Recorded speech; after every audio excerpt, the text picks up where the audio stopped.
नमस्कार, आप देख रहे हैं न्यूज़ इंडिया। मैं हूं आशिफ इकबाल।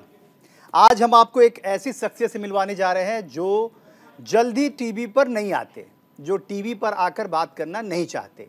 वो कहते हैं कि हमारे काम की तारीफ हमारे काम के और हमारे वरिष्ठ अधिकारी करते हैं, आम जनता करती है। प्रहरी की भूमिका में वो होते हैं, इसलिए उनका मानना है कि हमें कोई ज़रूरत नहीं है कि हम अपने काम का प्रचार प्रसार करें। लेकिन हम उनके प्रचार प्रसार के लिए नहीं, बल्कि हम इसलिए उनको और उनसे वक्त मांगा हमने क्योंकि वो बहुत सारे लोगों के एस्पिरेशन है, बहुत सारे लोगों के लिए वो एक ऐसी उम्मीद है जो जिनको देखकर, समझकर, जानकर लोग उनकी तरफ बनना चाहते हैं।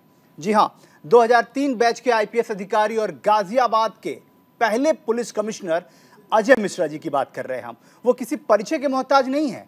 आपकी गिनती प्रदेश के तेज तर्रार अफसरों में होती है और आपके नाम से ही अपराधियों के हौसले पस्त हो जाते हैं। आप पूर्व में SSP Kanpur, SSP Banaras, SP ATS, SP Sultanpur, SP Baghpat भी रह चुके हैं और आपको 7 साल इंटेलिजेंस ब्यूरो का और कई जिलों की कमान संभालने का भी अच्छा खासा अनुभव है। गाजियाबाद में हत्या, रेप और चोरी की घटनाओं पर लगाम लगाना एक बड़ी चुनौती थी और आपने इस चुनौती को भी बखूबी निभाया। जी हाँ, तो हम बात कर रहे हैं अजय मिश्रा जी की, जो इस वक्त गाजियाबाद के पुलिस कमिश्नर हैं। बहुत बहुत शुक्रिया सर आपका। धन्यवाद और नमस्कार। धन्यवाद आमंत्रित करने के लिए। जी, हम सबसे पहला सवाल यही कि आप जो पूरे उत्तर प्रदेश का सबसे टफ जिला माना जाता रहा है, जिस पर कई सारे मूवी, कई सारे कार्यक्रम, कई सारी वेब सीरीज बन चुकी है, उस जिले की कमान मिलना, इसको कैसे देखते थे आप और किस तरीके से इस चैलेंज को आपने एक्सेप्ट किया? देखिए, चुनौती तो ये निश्चित तौर पे एक थी क्योंकि पहला पुलिस कमिश्नर हूँ तो आपको एक व्यवस्था भी सेटअप करनी होती है। व्यवस्था को चलाना एक दूसरी चीज होती है, बट सबसे पहली चीज होती है जब आप पहली बार कहीं जाते हैं सेटअप करना है, जिसके लिए आपको सारे एक्ट रेगुलेशन पढ़ने होते हैं। आप खुद को, स्वयं को और अपने जो सबऑर्डिनेट ऑफिसर्स हैं उनकी ट्रेनिंग कराना, उनको ओरिएंट करना, उसके लिए इंफ्रास्ट्रक्चर तैयार करना, क्योंकि पीछे देख के आगे बढ़ने के लिए कुछ नहीं होता है।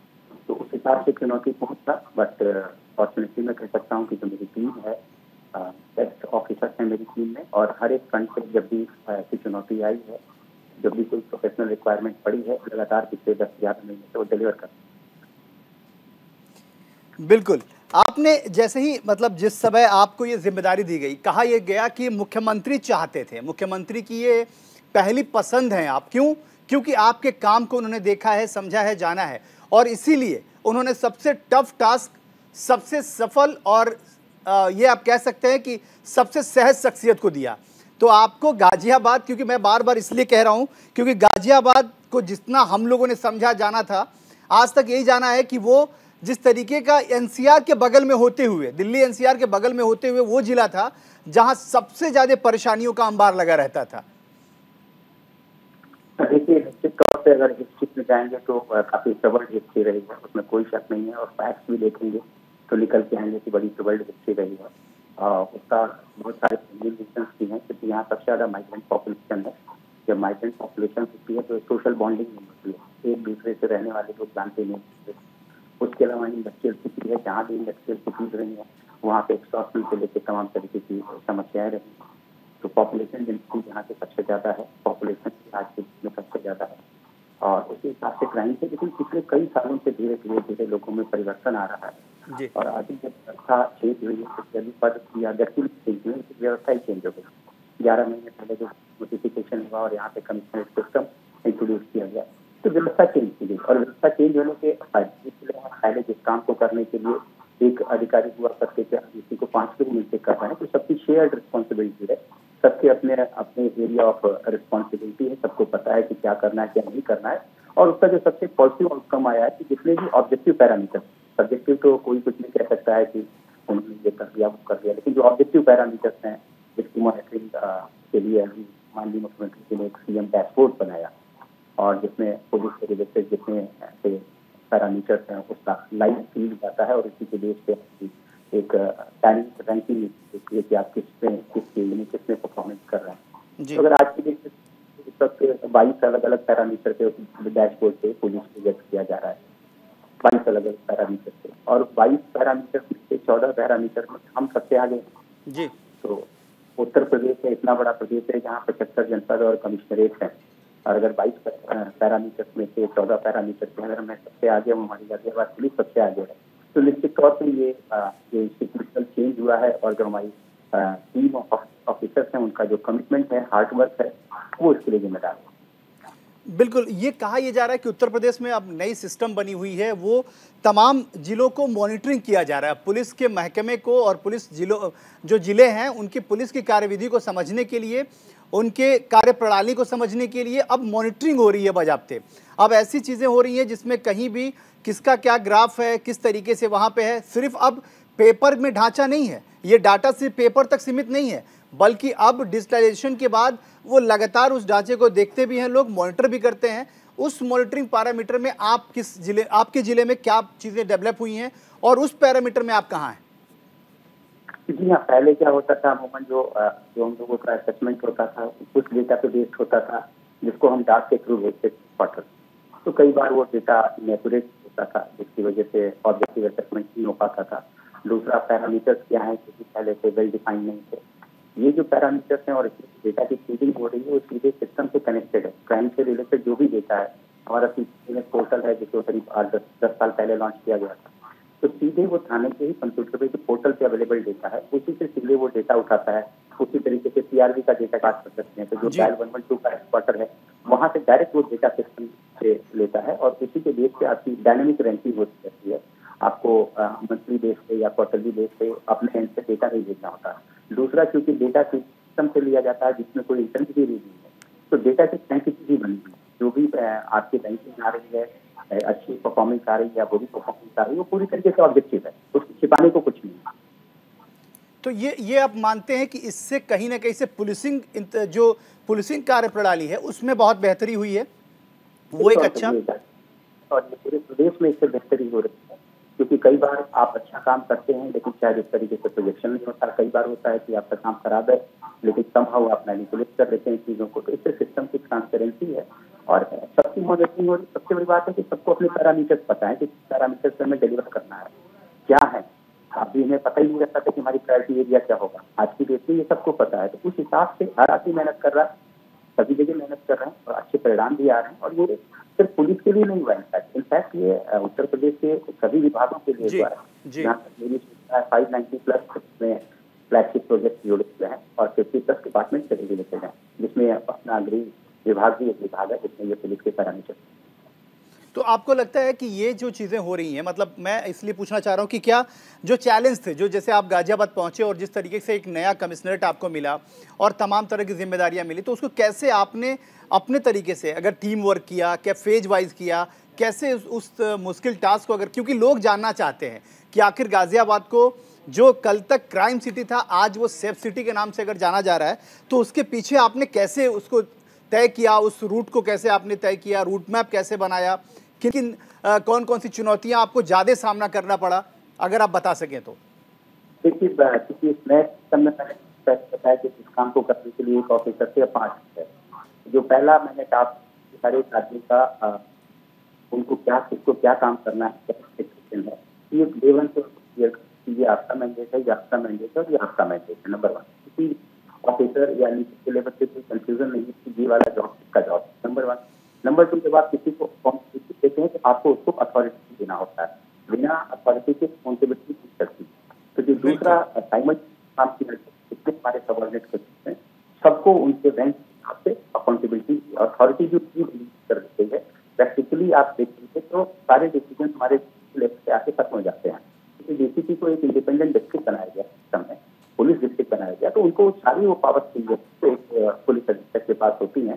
तब सीआरपीसी में जो पावर है वो अलग से है। तो एक पार्ट हो गया। दूसरा कि आपको इंस्टीट्यूशनल रिफॉर्म करने हैं, सिलेक्ट करना है, तो सबसे पहले आपको डेटा एनालिसिस करना होगा कि आप कहाँ फेल कर रहे हैं।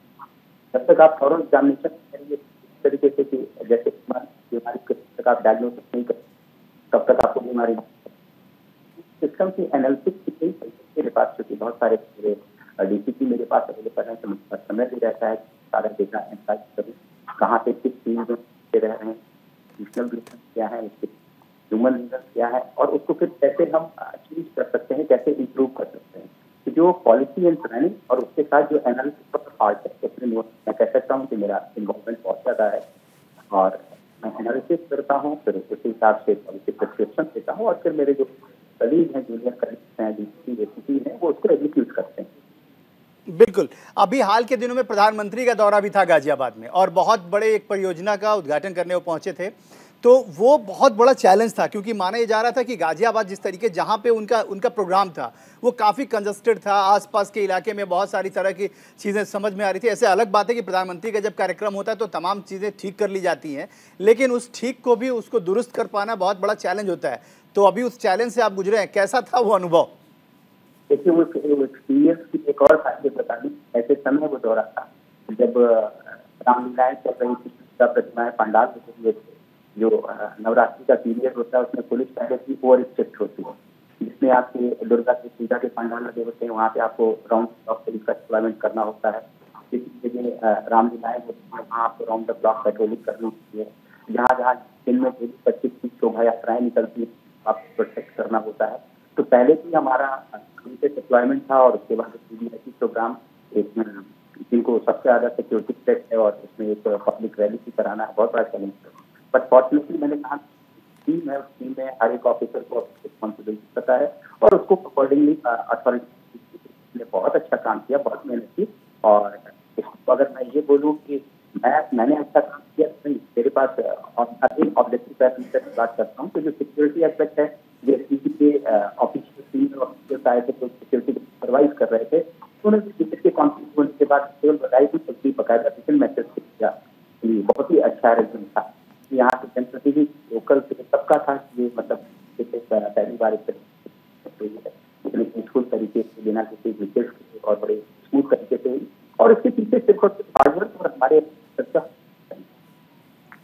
बिल्कुल, क्योंकि सबसे बड़ी चीज़ है कि ये बात माना यह जाता है, एक एक चीज़ समझना चाहेंगे हम लोग, क्योंकि तमाम दर्शक ये जानना चाहते हैं कि सब कुछ अच्छा हो ऐसा हो नहीं सकता है। कई सारी परेशानियां भी होती हैं, कई सारी दुविधाएं होती हैं, कितने सारे चैलेंजेस सामने आते हैं। खास तौर पे कई अधिकारी ऐसे होते हैं जिनके काम को लेकर सवाल खड़े हो जाते हैं, जो आपके जूनियर अधिकारी होते हैं। कई सारे ऐसे अधिकारी हैं जो काम में लापरवाही बरतते हैं, जिसका खामियाजा भुगतना पड़ता है।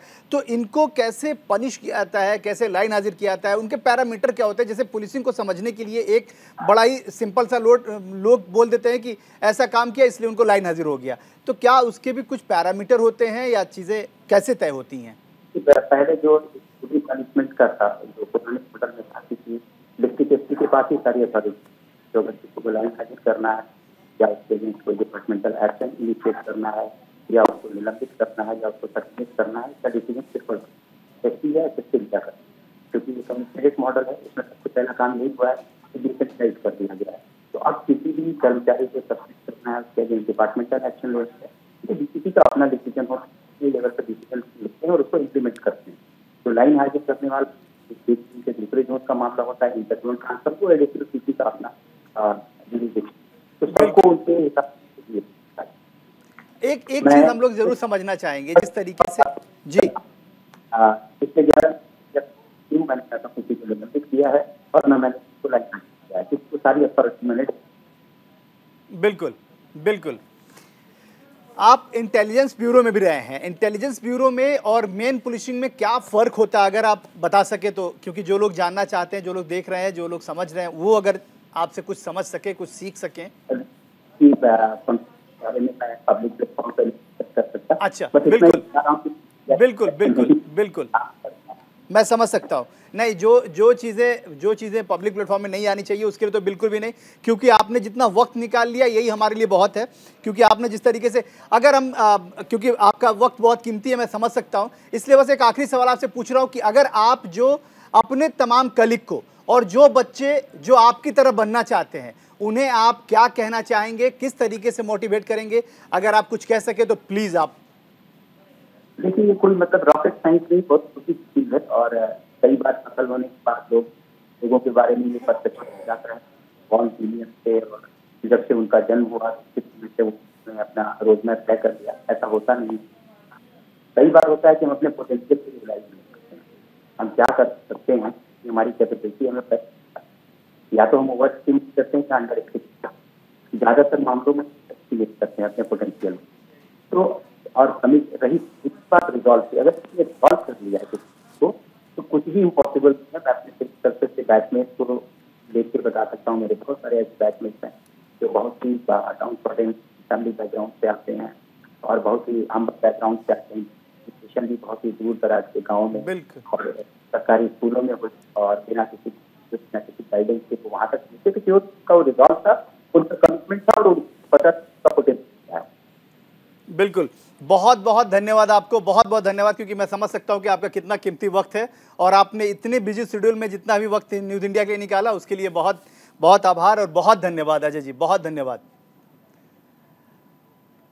तो हमारे साथ अजय मिश्रा थे जो सीपी हैं गाजियाबाद के, और साफ तौर पे वो एक बहुत ही अच्छे तरीके से एक्सप्लेन कर रहे थे। उन्होंने लास्ट में ये कहा कि ये कोई ज़रूरी नहीं होता है कि सिर्फ गरीब का बच्चा ही पढ़ाई लिखाई करके आगे बढ़ता है, बल्कि बहुत सारे लोग हैं, रिनॉयल फैमिली है, बहुत सारी चीज़ें हैं, वो सब कुछ तय होता है आपकी अपनी सोच पर कि आपको कहाँ तक जाना है और कैसे आगे बढ़ना है। साथ ही उन्होंने एक बात और कहा कि सिर्फ अपने जूनियर को जिम्मेदारियाँ दे देनी बड़ी बात नहीं होती है, जिम्मेदारियों के साथ उनको ये भी एहसास देना पड़ता है कि आप बहुत जिम्मेदार हैं और आप इस काम को बहुत बेहतर कर सकते हैं। तो आप देखते रहिए न्यूज़ इंडिया, क्योंकि यहाँ खबरों का सिलसिला रुकता नहीं है। मिलते एक छोटे से ब्रेक के बाद।